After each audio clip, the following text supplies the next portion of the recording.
Welcome to Bangkok, where the traffic's wild, the street food is sizzling, and the temples are straight up breathtaking. First-timers get ready for traffic that moves like a game of Tetris. Skybars on high buildings with even higher prices, and food so good you will question every diet decision. Buckle up, and let's dive into the beautiful madness that is Bangkok. One of our first stops in Bangkok was the iconic Wat Pho, home to the awe-inspiring reclining Buddha. Pro tip, arrive at 8 a.m. sharp when the temple opens to avoid the crowds, and dress respectfully. No shorts, short skirts, or bare shoulders, as this is a sacred site. Bring exact cash, as credit cards are not accepted.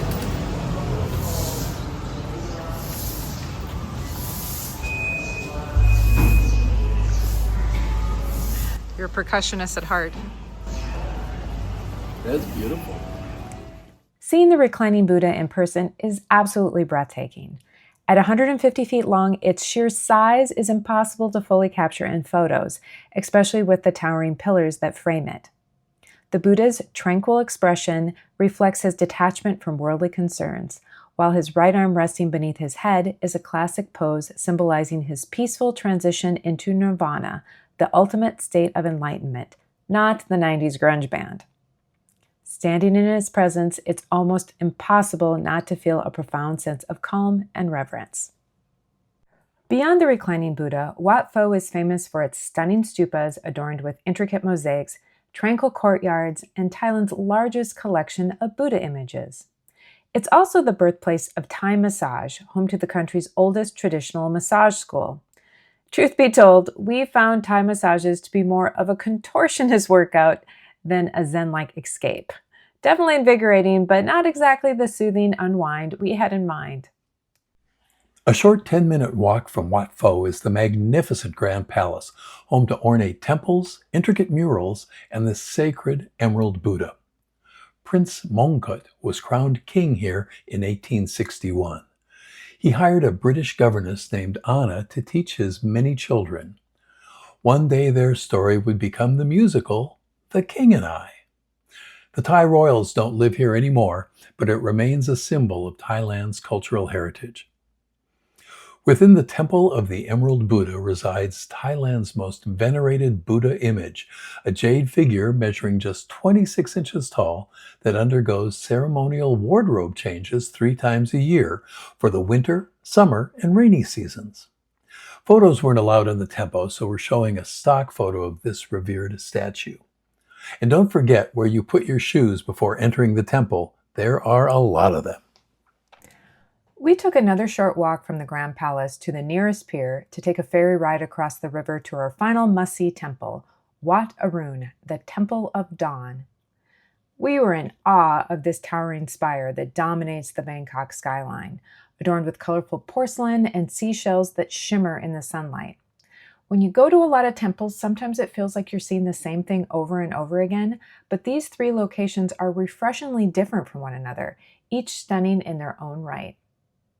Wat Arun takes Instagram destinations to a new level. We encountered dozens of professional photographers and people dressed in traditional Thai costumes posing throughout the temple grounds. They all looked beautiful, but it was a bit cumbersome trying to nab our own photos. No trip to Bangkok is complete without a visit to Chinatown, the largest in the world, and an absolute feast for the senses. This bustling, chaotic, and vibrant district is packed with exotic street food, lively crowds, and endless energy. From sizzling walks to neon-lit streets, it's an experience you will not want to miss.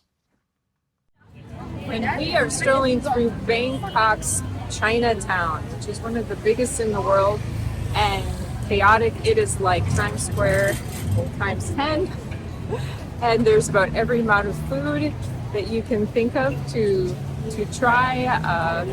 Lots of people. It's just a crazy, fun experience. But definitely, if you are averse to crowds, not a great place to be.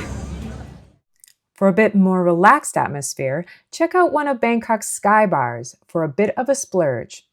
We visited the Labua Skybar just down the street from our hotel, which was made famous by the movie Hangover 2. The sunset views over the city skyline were incredible, but prepare to spend some money on the one drink minimum per person. Including service charge and tax, we dropped about $100 for 2 drinks. From the top of the Skybar. In downtown Bangkok. We are in the Chatachak market, north of the center of Bangkok by 4 miles or something like that. We took a grab up here, and it's enormous. It is massive beyond any of the markets that we've visited in Thailand so far. There is food, any kind of goods that you could possibly think of buying, from clothing to household to flowers to you want to buy a bronze statue for your yard with holding 2 women holding a dolphin was one of the examples that we saw. We also saw like a coat of arms and chainmail. And I'm not sure that has anything to do with Bangkok, but you can get it here. And we're not shoppers. We tend not to buy a lot of stuff since we travel light, but it's just fun to go around and browse. And Phil did break down and buy a couple of items. So you got like a $3 t-shirt. That's right. We're upwards. We're like in it for about $10 so far. So I'm excited. Yeah, so this is worthwhile to check out. Only open on the weekends on Saturday and Sunday, and only open during the day. Yeah, Chatachak. Where'd you get? I got basically a chicken hero for 75 cents. Here goes.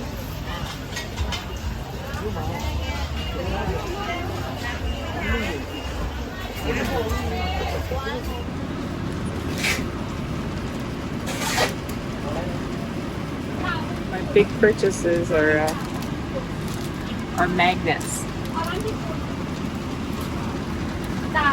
They pack easily. Sticking with the shopping theme, Bangkok's malls are a huge draw for tourists. Normally, we're not big on visiting malls while traveling, but after stepping into both Icon Siam and Siam Paragon, we understood the hype. These aren't just places to shop, they are full-blown attractions. Think luxury car showrooms, indoor waterfalls, and even an air-conditioned street food market. Plus, they offer a much-needed escape from the heat of the day.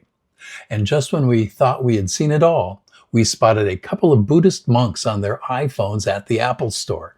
Because, hey, even monks need an upgrade. If you want to eat like a local in Bangkok, skip the fancy restaurants and head to the neighborhood street markets. These bustling hotspots are where you'll find some of the best and cheapest food in the city. From delicious pad thai to perfectly grilled satay skewers, the flavors are unbeatable. And the best part? Many dishes just cost a couple dollars. So if you're craving authentic Thai food on a budget, the street markets are where it's at. Looking for a break from Bangkok's busy streets? Step into the Thompson House, a hidden oasis in the heart of the city.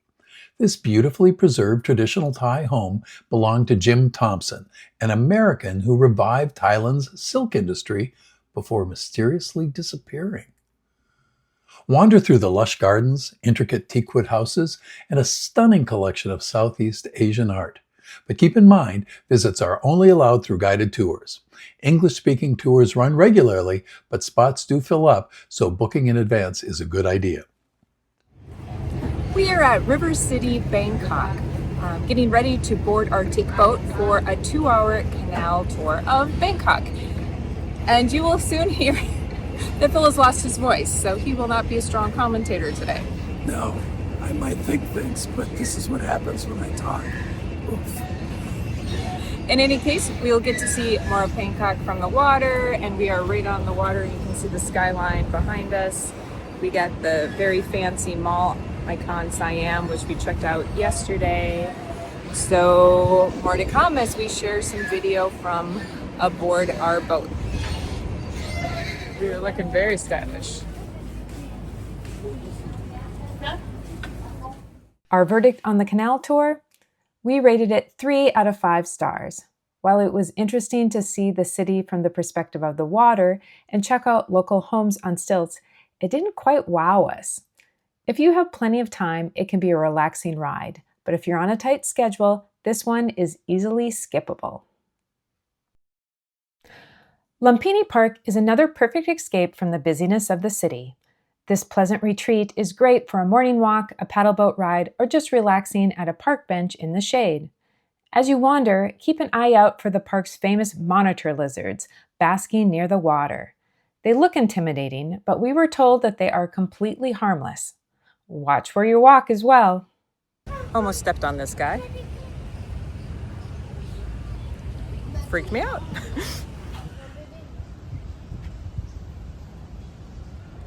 Our final day in Bangkok, a little oasis in this city with a pond and some silence, so it's pretty nice. And that's a wrap on Bangkok. From stunning temples and the Grand Palace to the bustling streets of Chinatown and lively markets, this city is an adventure at every turn. Embrace the chaos, bring cash, and sharpen your street crossing skills. Bangkok is a wild ride, and it is one you will not forget. Thanks for joining us on this adventure. If you enjoyed it, don't forget to like and subscribe, and check out our other videos on Southeast Asia in our playlist. Until next time, tell your friends and happy travels.